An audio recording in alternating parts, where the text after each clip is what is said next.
Welcome জনাইছোঁ মোৰ YouTube চেনেলটোলৈ। আজি এটা মিনি ব্লগ বনাম বুলি ভাবিলোঁ।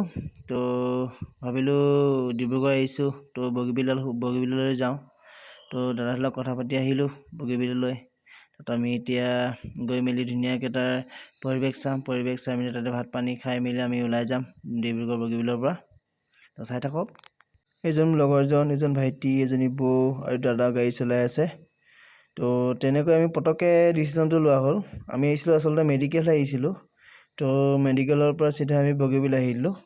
মানে কি হ'ল, তাত থাকিও আমনি লাগিব, তো সেইবাবে ইয়ালৈ আহিলোঁ। তো ব'লক আমিও গৈ থাকোঁ, আপোনালোকেও দেখাই যাম। এয়া দাদা বৌ তললৈ নামি গৈ আছোঁ আৰু আমি। ইয়াৰ পৰিৱেশটো চাই বৰ ভাল লাগে নহয় জানো। তো নদী, গছ গছনি, চাওকচোন কিমান ধুনীয়া এটা পৰিৱেশ, মুকলিমূৰীয়া। তো কিমান ভাল লাগে এনেকুৱা পৰিৱেশত থাকিলেতো অট'মেটিক মনবিলাকো ভাল লাগি থাকে নহয় জানো। এইফালে দলং, এইফালে নদী, মুকলি ঠাই। এইটো ভাইটি, এইটো লগৰজন, এই দাদা বৌ চাৰিওফালে বহিছে আৰু খাবলৈ। এয়া মই, দেখিছেনে? তো বৌ দাদা সকলোৱে খাবলৈ বহিছোঁ, ভোকো লাগিছে দিনটো ঘূৰি ফুৰা।